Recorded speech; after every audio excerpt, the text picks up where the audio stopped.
Welcome to the Politicrat. I'm Omar Moore. It is Monday, December the 7th, 2020. On this edition of the Politicrat, a conversation with award-winning journalist Rose Scott. She is the host and executive producer of Closer Look with Rose Scott, an Atlanta-based show at the NPR affiliate WABE. She and I will be conversing on the two debates in Georgia from yesterday and a few other issues around politics. That coming up next.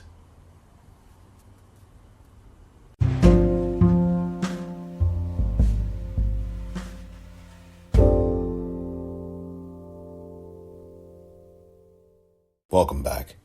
I just wanted to inform you that you may hear slight audio distortion during the course of the conversation. I smoothed out much of, if not nearly all of it, but you still will hear a few slight things, nothing to take away from your listening experience. And here we are, without any further ado, my conversation with Rose Scott. So with me on the Politicrat podcast today is Rose Scott, the one and only Rose Scott. She is an award-winning journalist. She's won Emmy. She's won a Murrow Award. She is someone who's traveled all around the world, interviewed foreign leaders. She has her pulse on the finger of the pulse of Atlanta.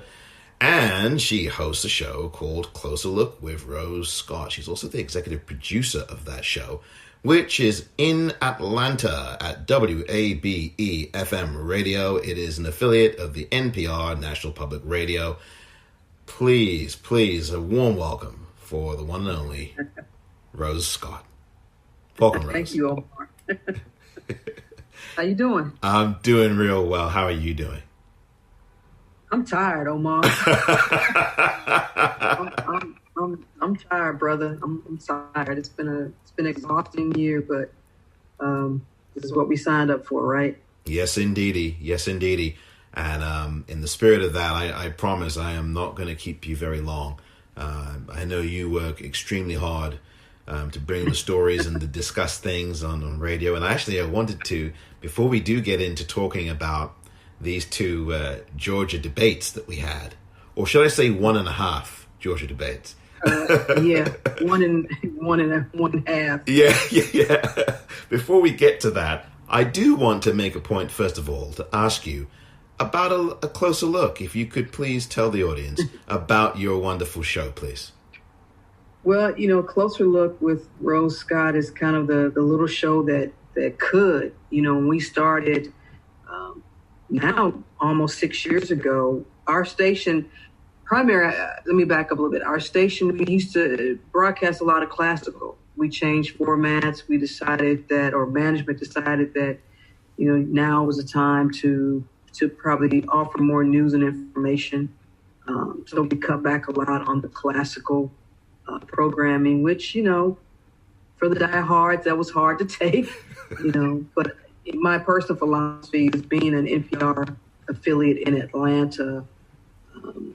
We needed to be more than just a few hours of news at the top and bottom of the hour, in the morning and in the late afternoon. So I think it was a great move. We have 2 midday shows, mine and another cultural and arts show with my colleague Lois Reitzes, which have become staples in the community. I mean, that's what public media is all about, right? That's right. Serving the community and also giving a voice to those who ordinarily we may not hear from. So I'm very proud of both of our midday shows. So, and Closer Look, we're able to, as I always tell my producers, tell people when they ask you about the program, we're going beyond sound bites, So if we do a segment, we have 15, kind of like with you, we have 15 to 18, sometimes 20 minutes, sometimes 24 minutes, depending on the segment and the guest, to really, unravel and dissect and dig through the issue. And so that's something that I enjoy. and everyone has an opportunity, whether you're an elected official or an 8-year-old. And I've had 7-year-olds and 8-years-old on my program. So, everyone has a story. So we try to cover all those tentacles tied to quality of life issues, So, and like where you are, Atlanta has a lot of them. Right now we're working on a lot toward what's going to happen with affordability in terms of housing here in Atlanta. And of course, what that's like out there in your area. The rent is just too high, man. The rent is too high, brother. So, we're looking at, what would Atlanta's housing landscape look like as we go into 2021? Because, with the eviction moratoriums being expiring, people need housing, man. People need housing. So it's going to be really, really interesting to see how all this turns out. And of course, we have a unsheltered populations getting cold here in Atlanta. So, but I will say this. Atlanta has a lot of organizations that are doing some great work in helping people. They really do. Big, small. The challenge is that the need is so great. The need is so great. So what I see is a lot of these organizations need to partner to meet the demand of our citizens here in Atlanta that need help. Most definitely. So we try to cover all of it. Yeah. And you do it so well. I've listened to a couple of the episodes, some of the 22-minute cuts. I know you had one today as well. I think one of the executives at Aflac you had a conversation with. Yeah. And so that was really great. And I really want to also ask you, before we do talk about the debates, where can people find Closer Look with Rose Scott? Where are the places that they can go so they can listen to what the kind of conversations you have? So if you are outside of the Atlanta region, and we cover about 13 counties in around Atlanta, that's the great thing about the internet, right? Everybody's global as far as I'm concerned. And the show's also a podcast, so that's great too. So wherever you subscribe to your favorite podcast, you can find a Closer Look with Rose Scott. You can always go online to wabe.org/closer look and find all the segments. That's the great thing about, having that extra platform, additional platforms, and if you want to listen to an interview with Good Mob, you got that. If you want to listen to go back and revisit our summer indie music series. One thing about this pandemic, Omar, is that I didn't get to do my annual summer indie music series where we bring in just independent artists who are not signed by record labels, and we have them come in the studio and they jam. And for a lot of them, it's their first ever radio interview, so I kind of miss doing that. But no, we're there. Just find us out there in the virtual world, and we're there. Great. That's really exciting. And I look forward, and I urge people listening to really take Rose up on that, because you're missing a lot if you don't listen to this show. She does a lot of really hard work and works really hard, gets really good quality guests on, and there's authentic conversation beyond the sound bites, like you just heard Rose say a few moments ago. So please do take Rose up on that. And I'm going to put a link to the show in the liner notes of this podcast, and also spread it around on Twitter as well, to help augment that. Appreciate that. Yeah. You're most welcome, Rose. Just a few minutes, of course, to talk about the Georgia debates. What we saw yesterday. I have just, because you're in Atlanta, I was just dying to speak to you about this. I really would love to have your take on, first of all, the Ossoff debate, or kind of debate, and then secondly, the Warnock-Leffler debate. So if you could take Ossoff first, please. Or Ossoff, I forgot how to pronounce his name. John Ossoff, yeah. No, it's kind of like in the morning for me when I get up and I'm in my bathroom and I'm grooming and everything. And I have 2 cats. And one of my cats always comes in the bathroom. He gets up on the counter and he just stares at me. And I talk to him. But there's nothing obviously coming back. I kind of feel like that's what John Ossoff was doing last night. He's kind of like just talking to this space. And I'm not a big fan of that. I wish candidates would debate. Now, if you think that your candidate is just not worthy of, because let's be clear, there have been some candidates that have been far out there, regardless of the political affiliation. But I really would have liked for Senator Perdue to have debated John Ossoff, just because I think that's what the voter deserves. People need to be able to make an informed decision. And I get John Ossoff going ahead with it, but it's like you've got John Ossoff, your moderator, two wonderful journalists, one which is my colleague, Lisa Ram, and an empty lectern. And I think when you sign up, in my opinion is when you sign up to be an elected official, when you are holding that post, you owe that to your constituents. You owe that to people. And I would have hurt Senator Perdue in the long run. I don't know. But I'm just not a big fan of that. I've hosted debates on my own show, and I've really encouraged candidates to come on, But, he didn't. So Ossoff was it didn't have the nerve, his campaign had the nerve to put out a statement saying Ossoff lost the debate to himself. I mean, it's just not, I think constituents are old better than that, regardless of the political affiliation. That's just my opinion. Because it just, after a while, it's kind of like, it's kind of silly, That's my opinion. Right. No, I hear where you're coming from. We have got to the theater of the absurd with some of the stuff that we're looking at. Of course, we 1600 Pennsylvania Avenue, and a lot of legislatures around the country that have an R next to their name. But anyway, I don't want to go too far off the weeds and off the tracks. But Rose, I would like to ask you now about that second debate about the Reverend Raphael Warnock and Kelly Loeffler, the current senator of the state of Georgia. What did you make of that debate and how they did? I think there were some missed opportunities for both.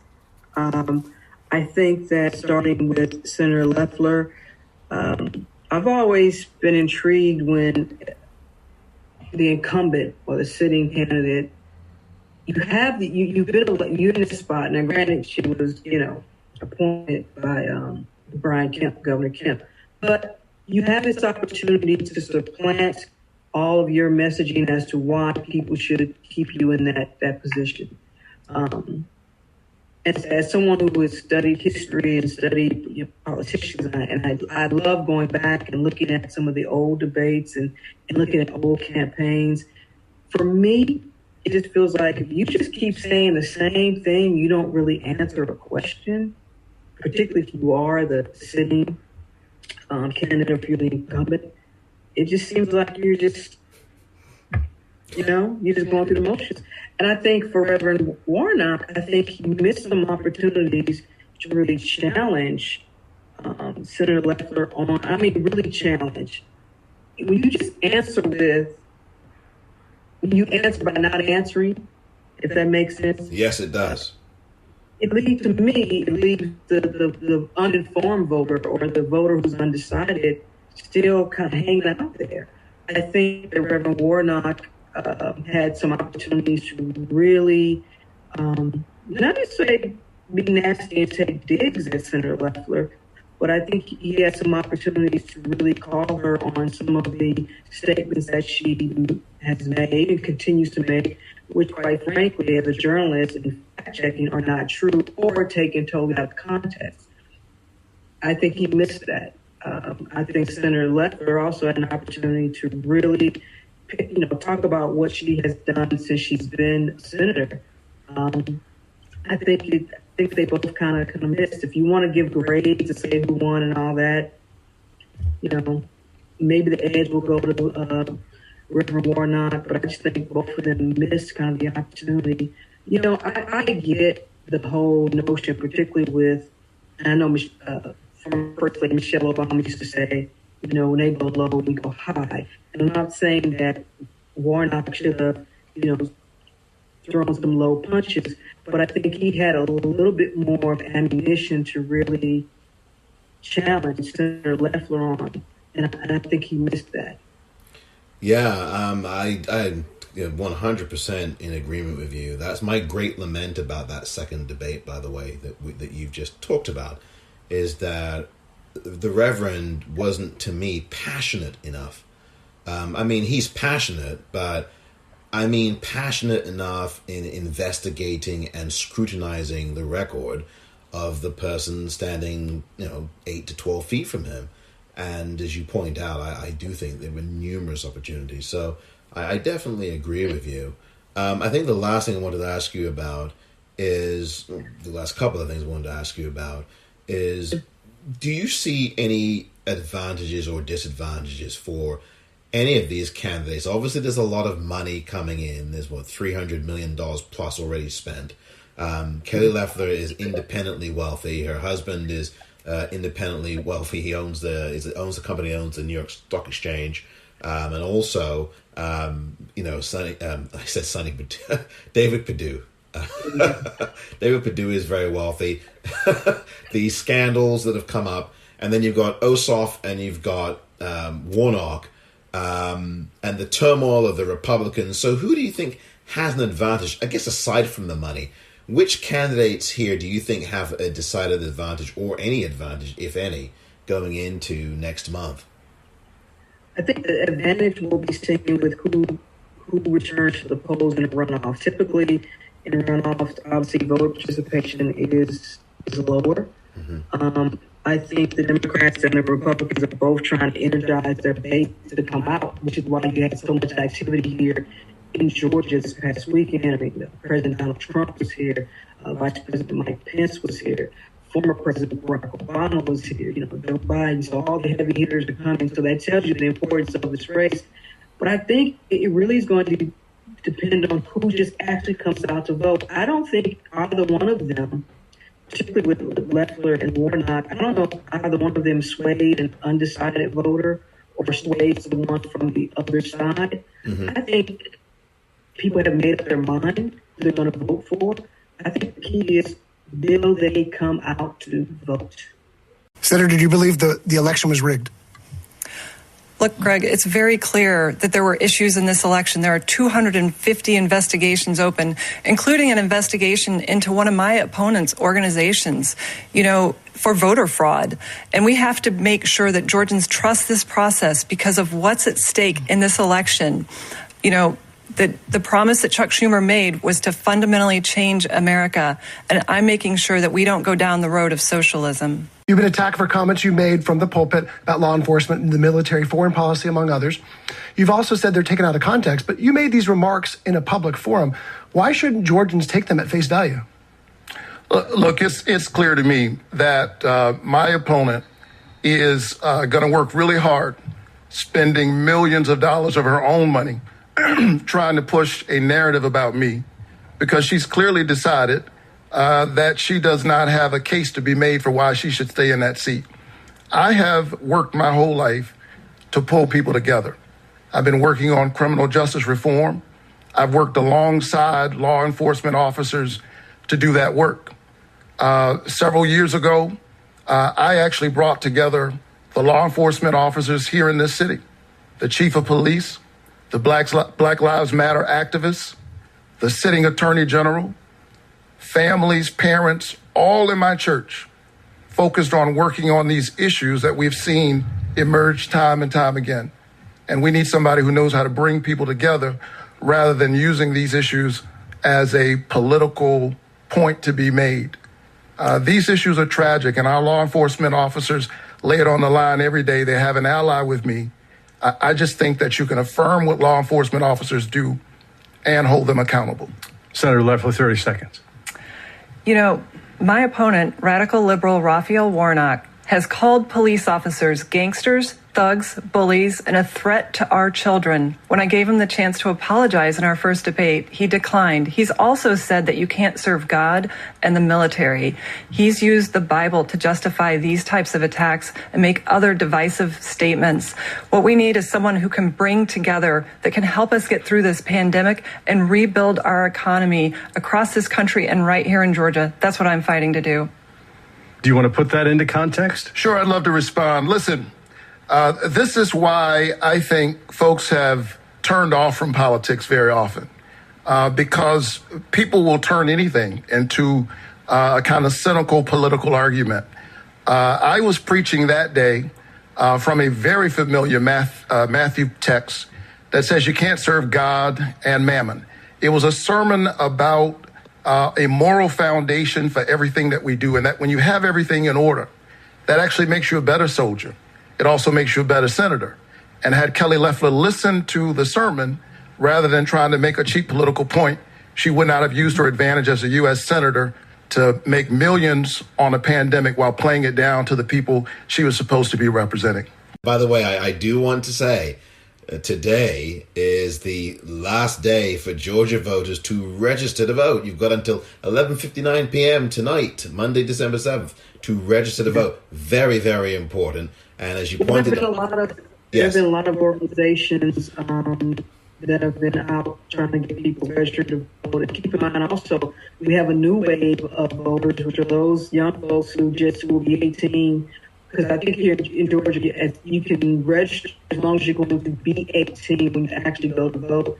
So there's been a great push to get these young folks, regardless of political affiliation, just to get them involved in the voting process. So, I know some of the school districts have actually registered some kids. And again, it's not about political affiliation. You got to get young folks engaged in civic duty and understanding, why their vote does count and should matter, whomever they're going to vote for. So we've seen a lot of that. So that's pretty cool. Right. And that was my final question was going to be about what kind of things are you seeing on the ground in Atlanta in terms of voting constituencies, how they feel about the candidates, but also their level of voter participation. I mean, we've got a few more weeks. As you pointed out, we've got vote by mail already happening in Georgia. We've got voting in person in Georgia beginning a week from today on December 14th. I was just going to ask you the last question, which was about voter participation, the kind of energy that you're seeing or observing on the ground there in Atlanta. I mean, I see, Omar, I think too, people are tired and know the importance of these two runoff races. I mean, obviously what's at stake is control of the Senate. And I talk to people and they say, oh my goodness, 2020 is whole year, and their bases, their individual bases telling them, okay, just come out one more time. So you're seeing both parties and all the campaigns also go that route, saying, look, just come out one more time for me. But I think people are exhausted. I know they are. It's been a trying year, and considering also with the pandemic and people don't want to stand in long lines, I definitely understand that. People have concerns. So I think that people are excited, but I think they're also exhausted. It's like, let's get this over with so we can, not say they don't care, because I've talked to a lot of people who said they care, they're just exhausted and they're tired and they want to move on to whatever's going to happen. And so we can all get back to a better quality of life. And for those who were struggling before, let's make sure we can give them something a little better too. So we need to get significant financial support to our public health infrastructure, to the Centers for Disease Control and Prevention, to clinics and hospitals, the U.S. Public Health Service, to nursing homes and hospice facilities. And we need to invest in a longer-term economic recovery, because this short-term direct relief will help relieve some of the immediate pain, but we need a significant infrastructure and jobs package to invest in long-term economic recovery. And I just want to reemphasize again, early voting begins on December 14th. You know who's been hit the hardest by this virus? Has been Georgia's black community, where the death and the suffering and the financial distress have been so acute. Where is Senator Perdue for the African-American community here in Georgia? Where is Senator Perdue for those who are suffering and need relief? He's been on his private island trading stocks. We need to make a plan to vote, with early voting beginning on December 14th. All right. I want to get in Greg's second question. Before I do, I want to say that I misspoke at the outset. You have 90 seconds for your answers, which has not been an issue so far. But yeah, I really appreciate your work and continued success. You have been listening to the one and only Rose Scott. She is an Emmy-Award winning journalist and also a Murrow Award winning journalist. She is the executive producer and host of Closer Look with Rose Scott on WABE in Atlanta, an affiliate of the NPR, National Public Radio. And thank you very much, Rose, for being here on the Politicrat podcast. Thank you so much for the invitation, Omar, and best of luck to you and continued success. It was fun. Have me back. Oh, thank you. Thank you very much. It's very nice to have you here. Very special thanks to Rose Scott for coming on as a guest on this edition of the Politicrat Daily Podcast. Rose is the host and executive producer of the WABE NPR Atlanta affiliate stations program, Closer Look with Rose Scott. She is an Emmy and Murrow Award-winning journalist. Thank you for your time again, Rose. Really appreciated having you on. And thank you very much for listening to this edition of the Politicrat Podcast. I'm Omar Moore. If we don't win these 2 Senate races, they're going to try to do to the Biden-Harris administration exactly what they tried to do to President Barack Obama. It will be gridlock, government shutdowns, bitter partisanship, obstructionism as far as the eye can see. People need help now. They needed help 8 months ago. Our senator has been absent, is absent, doesn't think he needs to be here answering questions, doesn't think he needs to be in Washington passing relief for the people. Our senator who told us that COVID-19 was no deadlier than the flu will be obstructing the efforts of this incoming administration to get relief to people and contain the spread of this virus. And it's why we have to make a plan to vote. And I'm going to keep saying it all night, that early voting begins on December 14th. Mr. Ossoff, thank you.